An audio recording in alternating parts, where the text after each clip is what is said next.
guess we better start. Apparently, people have been telling me, oh, Rinpoche is coming at 8 o'clock. I was told 8 o'clock is like the earliest. But I think maybe I might be able to hold your attention for about 10 minutes at the most. So in 10 minutes, anyway,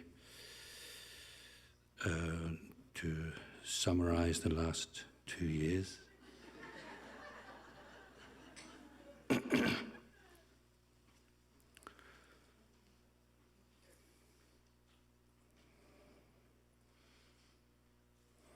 I don't know how anybody could do that, actually.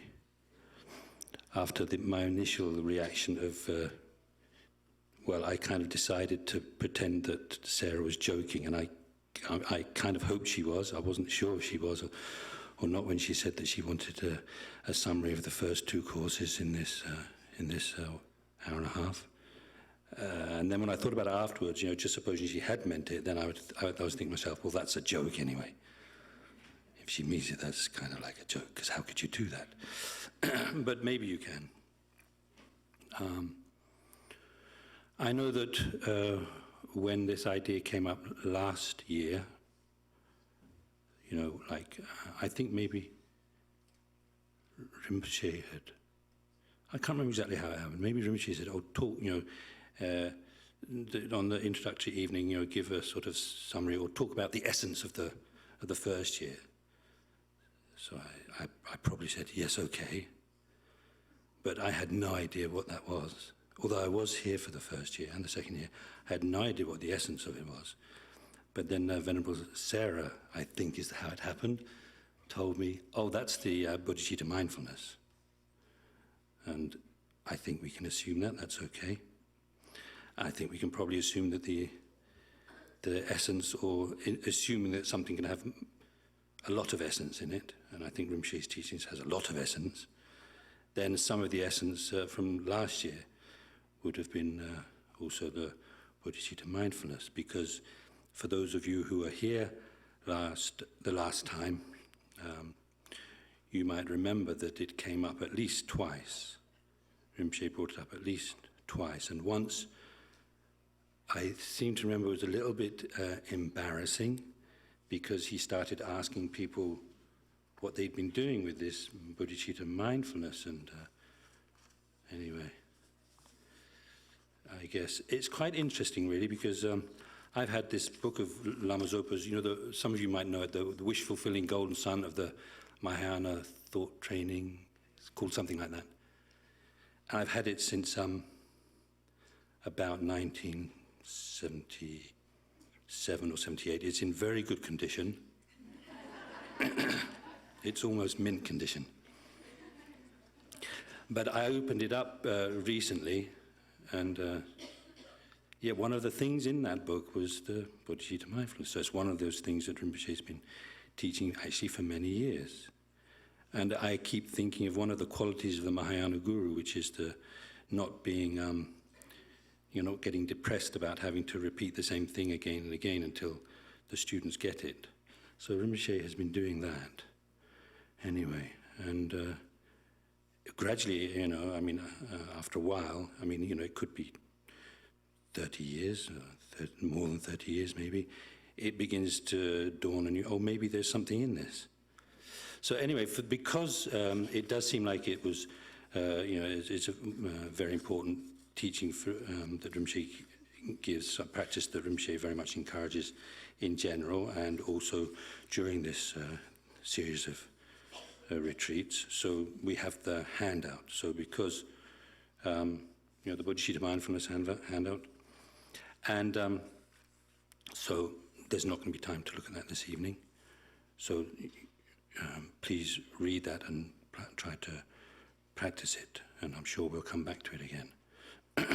So now, also there is, if you think about it, there's some kind of, it kind of makes sense that the Bodhichitta Mindfulness would be like the essence. I think because, they talk about the essence of the Buddha's teachings being compassion. So it's the same kind of thing, really.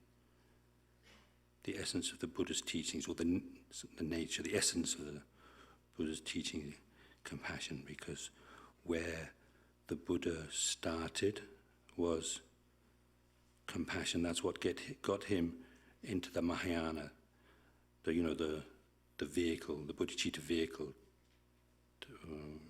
characterized by all the practices of the six perfections and so on, in order to achieve enlightenment for the sake of all sentient beings.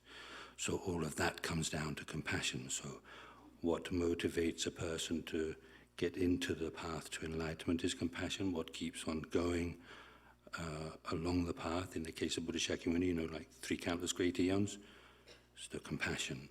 And then what motivates, like the motivating power behind the teaching is compassion. So what that means is, since compassion means the mind that is unable to bear the suffering of others, particularly in the case of the Mahayana, compassion which takes responsibility, where you think, I myself alone am going to liberate all sentient beings from their suffering. So that's the whole point of what the Buddha did.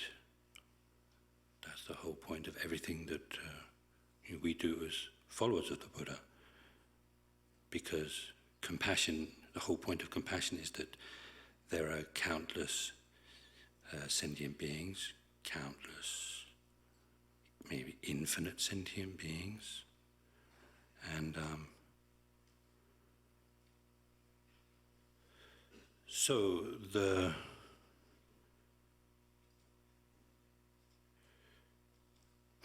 according to certain teachings in Buddhism, actually, one teaching in particular I remember hearing several times from Khyentse Rinpoche in Jampa Tekchok. He talked about, well, it's something that we don't really want to hear, but I think you have to think about it sometimes, have to hear it sometimes. He mentioned that, if we think about the 6 realms of cyclic existence, the hell realms, hungry ghosts, animals, humans, the demigods and gods, or suras and asuras, that the population of the hell realms is so huge that in comparison, it's as if the Preta realm was kind of completely empty in comparison.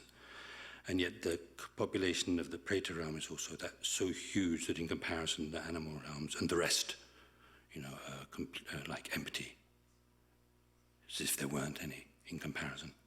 And compared with the animals, also like the humans and the gods are like, it's just like there was, those realms were empty.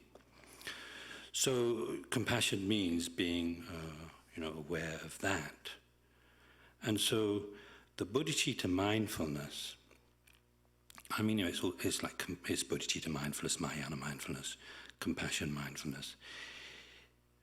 I know that when I first, many times when I've heard this idea of the Bodhichitta Mindfulness, there's this whole list of things, when you're doing this, think of this, when you're doing this, think of that. And I remember thought coming up, there's so many other things to do. I have so many other things to do besides that, sort of not getting round to it because of thinking you've got too much else to do.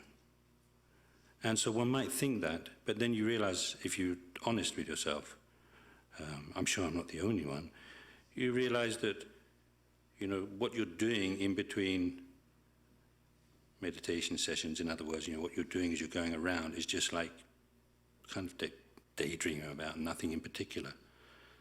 And that's a real terrible tragedy in many ways, because we have this precious human life, and it's as if by wasting one's time, by not using this kind of practice, then 90% of one's life gets wasted. And it's also a tragedy, because it's not just, when we talk about our time being wasted, what that means is we're delaying the opportunity to be of real benefit to those countless sentient beings. So Bodhicitta mindfulness, in a way, is it's remembering the suffering of the of our kind mother sentient beings. So that's why I think it's so important. Otherwise, it's either wasting time or using one's time to create the causes for enlightenment, which means creating the causes to be of benefit to sentient beings in order to be able to liberate them from their suffering as quickly as possible. And then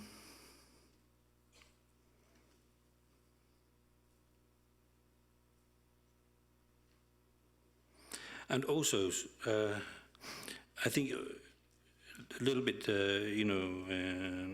something related to this. We have many practices from Rinpoche. I mean, of course, this, the practices contained in here, the Bodhichitta Mindfulness booklet here, that's not, there are more things than that one can do to make one's time worthwhile. And so we have many prayers that Rinpoche, recommends reading, and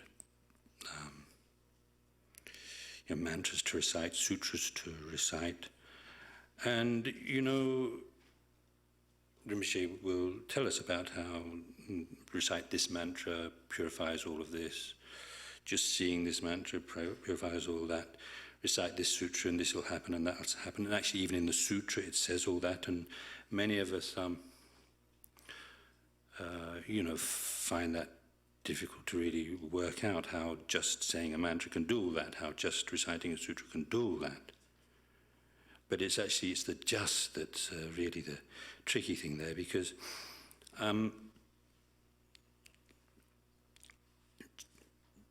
just recently I was looking at Geshe Zopa's Lamrim Chenmo commentary, those huge commentaries on the great exposition of the Stages of the Path. And I can't remember exactly where it was. I sort of just happened to be looking through it for some other reason, just came across this. And I can't remember which page or even which volume it was in. But he was making this point that when the time of death comes,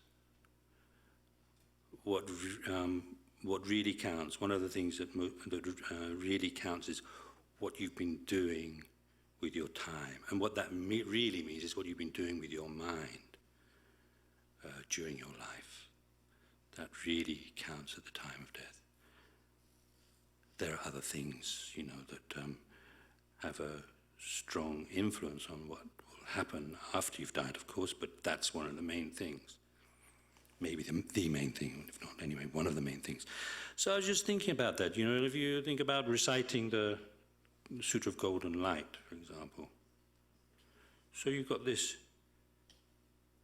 choice between spending your time reading that and thinking you're just reading this book and who knows if all this is true and how can it be true and that kind of thing. That's on one side. Or there's reciting it and reciting these mantras and so on with this kind of what's going on in your mind is this kind of certainty. What I'm doing is liberating countless sentient beings, leading this countless sentient beings to liberation and enlightenment. So what's going on in your mind is all that time you've been reciting that mantra and reciting that sutra and so forth. It's all that time you've spent benefiting sentient beings unimaginably. That's what's been going on in your mind. So that's going to be very important when the time of death comes, doesn't it?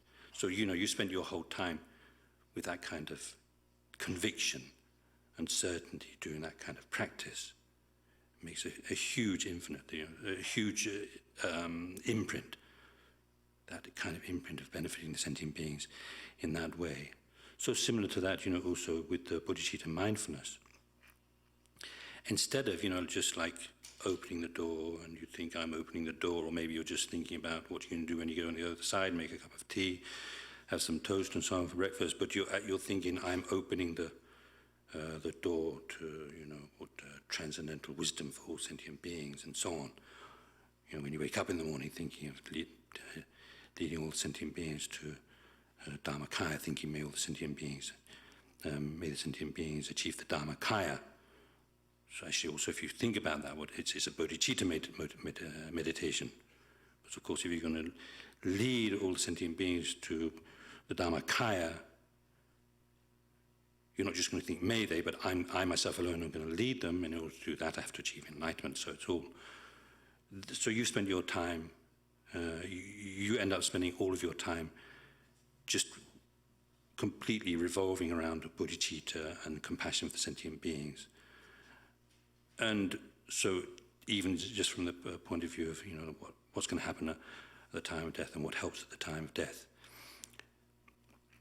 then you have much more chance of going on to something which is going to be, where you're going to be able to carry on benefiting sentient beings in that way.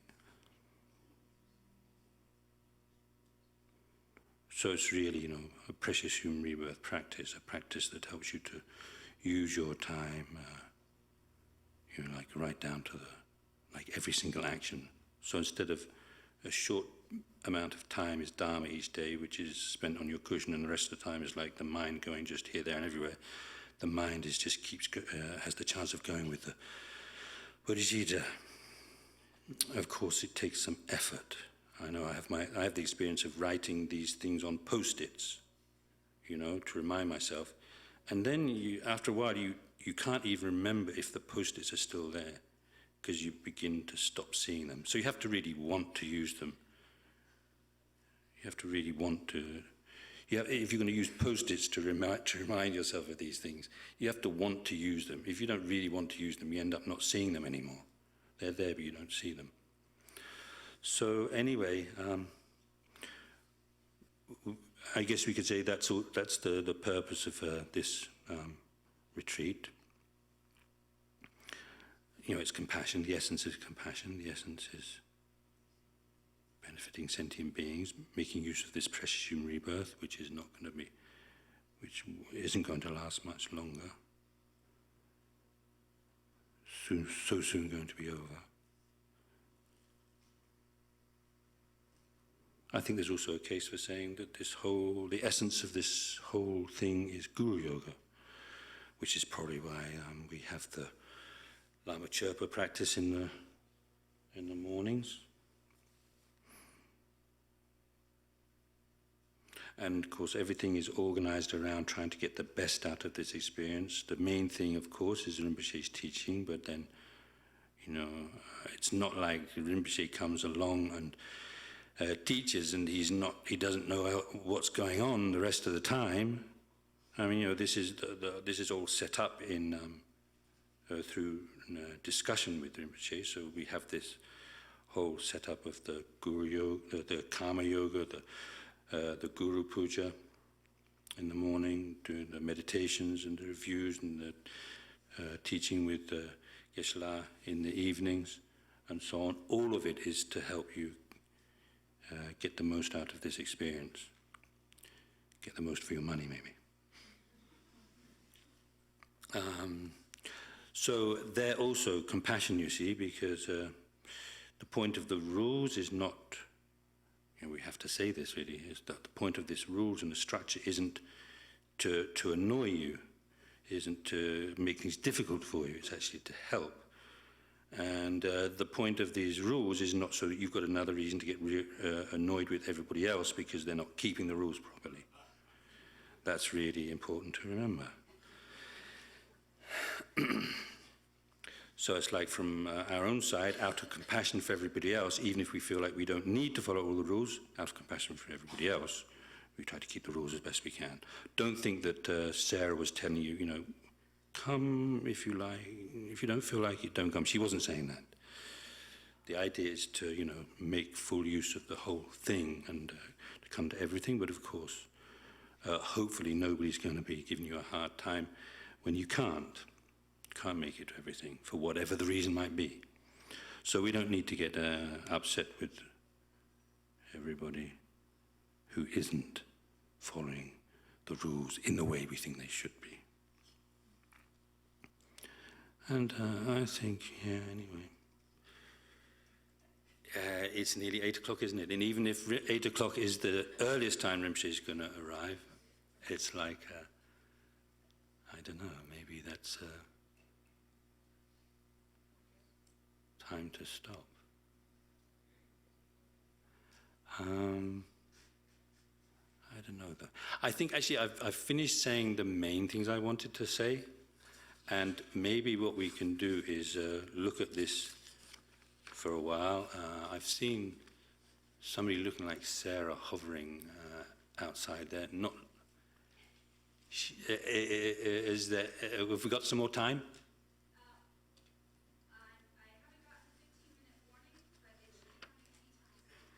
Okay, so we will get a 15-minute warning, right? Okay. Supposedly, we are definitely going to get a 15-minute warning, okay? So just relax a bit.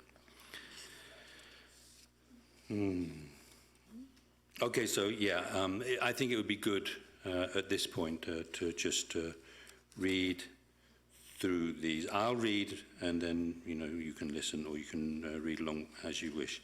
So on page 3, we've got the when you wake up, think may all sentient beings achieve the Dharmakaya. When you get up from bed, think may all sentient beings rise from the oceans of samsaric sufferings. When you get dressed, think may all sentient beings wear the dress of shyness and shame. So, this is shyness and shame. These are two factors. One, which is where you refrain from unskillful actions, negative karma, harming others and that kind of thing, taking yourself as a reason, and then the other one, taking others as a reason. When you put a belt on, so everybody has to have a belt to do this practice, right? When you put a belt on, you think, may the sentient beings' minds be bound by the 3 higher trainings, concentration, morality, concentration, and wisdom. When you release the belt, think, may sentient beings be freed from the bondage of karma and the delusions, the destructive emotions. When you lay down to go to bed, you think, may sentient beings achieve the Dharmakaya. When you see a stupa or other holy object, you think, may all sentient beings achieve the Dharmakaya. When you see a holy object such as a Buddha statue, think, may all sentient beings achieve enlightenment quickly. When you stand up, think, may all sentient beings rise up from the oceans of samsaric sufferings. So you get that when you get up from your bed. I guess you get 2 chances to think that. When you sit up, and then when you stand up.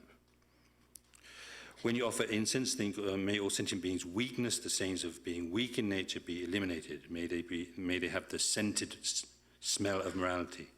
You haven't have to hear this association between the offering of incense and developing morality. So probably where it says the sentient being's weakness, the stains of being weak in nature, be eliminated, it's the opposite of having pure morality.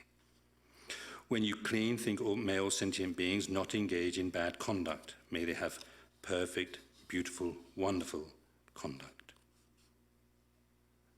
This is similar to the Lamrim Jocha preparatory practices teaching, isn't it? When you're cleaning your room, think that you're purifying. When you eat food, dedicate thinking, may all sentient beings not have delusions. When you enter a temple, think, I'm bringing all sentient beings into the city of liberation. So we can do this every day, like all of these practices we can do every day while we're on this course, and of course beyond. When you go out, think, I'm bringing sentient beings out of the prison of samsara. That means when you go out of any room or any house, may they be free from the prison of samsara. When you open the door of the house or a room, that is included as well. Think, I am opening the door of transcendental wisdom, gone beyond the world, beyond samsara. When you close the door, think, I am closing the door of samsara for sentient beings. May this happen. And of course, we can expand on that, not just like, may this happen. We often see in the short version of the 4 immeasurable thoughts, where it says, may all sentient beings have happiness in the cause of happiness and so on. But it doesn't, although explicitly it just says may, what's implied also is, I myself will cause this to happen. I myself alone will cause this to happen. When you sit down, think, I am bringing sentient beings to the heart of enlightenment. The heart of enlightenment refers to like Buddha, like full enlightenment. When you wash, whether cleaning the teeth, washing the body, washing pots, etc., think, I am washing all the stains of the delusions of the sentient beings. When you clean the room with a vacuum or broom, think, this is the antidote to the obscurations. That means that, like the broom that you're holding or the vacuum, you think this is the antidote, this is the method. It's the path of wisdom, the whole path from guru devotion to enlightenment. So it's all of the Lamrim teachings, and so what you're cleaning up is the dirt, and so it's like the dirt of the obscurations that you're eliminating with the broom or the vacuum cleaner of the Lamrim teachings. When brushing your teeth, think that your toothbrush is the complete path to enlightenment, so similar in that way. And think, I'm cleansing the obscurations of sentient beings. When washing pots, clothes or pots, think that the water is the path to enlightenment and you are cleaning sentient beings' minds. When making a fire with wood, think, may all sentient beings' delusions be burned away by the fire of transcendental wisdom. When you lie down, think, may I bring all sentient beings to the sorrowless state. When cutting food in the kitchen, think, I'm cutting all sentient beings' ignorance, delusions, and delusions, other delusions, with the knife or sword of wisdom, realizing emptiness. And then you have the bathing practice. So the motivation, and then the optional blessing of the water, I guess it works with the bucket bath. Or maybe if you're having one of those, a bath, as opposed to a shower. But anyway, so then you can do this verse from the Jojo practice, the Kyabsun Gundu Lama Dojichang, if you know it. And if you don't, then at least you have the mantra Om Sawatada Kata Abhiki Kata Samashri. So when you're the shower's good for that. You think that you're receiving initiation. Say that mantra. And after offering the bath comes the perfume. So you can do that offering, but I guess not when we're taking precepts. Then when you dress, you offer the dress to yourself, the Guru deity, reciting the prayer. And that's Rinpoche, in the explanation there's an emphasis not just on generating oneself as the deity and doing that kind of purification and so on, but generating, thinking of oneself as, like inseparable from the Guru and the deity. That's much more powerful. And then for those who wear ornaments, you recite and offer thinking this. Even if you haven't got it memorized, you can read it and you get the point. And you can do that practice quite easily. And then there are bedtime practices. We do the 35 Buddhas in the morning here on this retreat, but it doesn't mean that you can't do the 35 Buddhas also last thing at night during the retreat, if you've got the energy. I mean, if you think about what happens if you don't purify, then that often helps to give energy. I've heard anyway. Then also self-initiation. You can do short, middle or long self-initiation, Vajrasattva. Most of the time we do that in the evening here. And then there's the sleeping yoga with a mantra that I don't think I ever saw before. Om Siddhi Siddhi, Buddha Buddha, Pote Pote, Pala Pala, Tishti Tishti, Kampa Kampa, Paraga, Ketsa Ketsa, Bhagavati, Mapilamba, Halle Soha. Say that 7 times and blow on your right arm, and then you sleep on your right, with the right cheek on the right palm, and so on. So I think that'll do. Don't worry. It's you. It's me. Yeah. Excuse me. Okay. Nothing to do with what we're doing, apparently. But anyway, let's spend a few minutes anyway. We'll spend more time, of course, tomorrow morning, before doing the precepts and so on. Each session we'll try to spend some time thinking about the motivation, but let's spend a few minutes thinking about our motivation, bodhicitta motivation, compassion motivation for the retreat. And then we can dedicate.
So then let's dedicate all of this, the virtue we've created this evening, and all the time during the preparation for the course,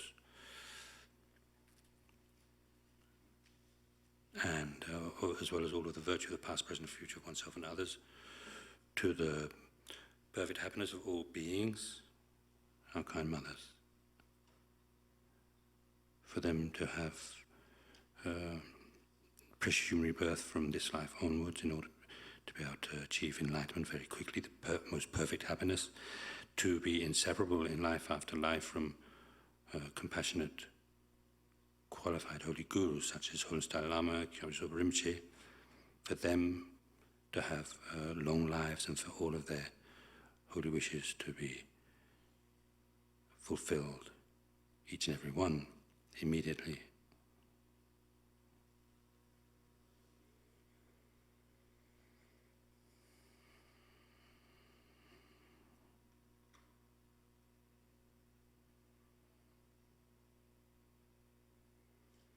So think I, the one whom dedicating and completely empty of existing the way of appearing, seems like there is an I which is not merely labeled by the mind, whereas in fact such an I is totally non-existent. So the mind to which such an I appears and which believes in such an I, that appearance is complete hallucination. The mind thinking that is hallucinating. And dedication also is totally non-existent in the way of appearing. Same reason. And also the virtue of the past, present, and future of oneself and others, especially from this evening and all that, what we dedicated to, these are also totally non-existent in the way of appearing.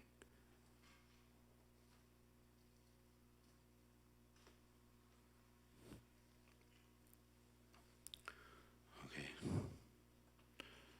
Thank you. See you tomorrow morning at 5.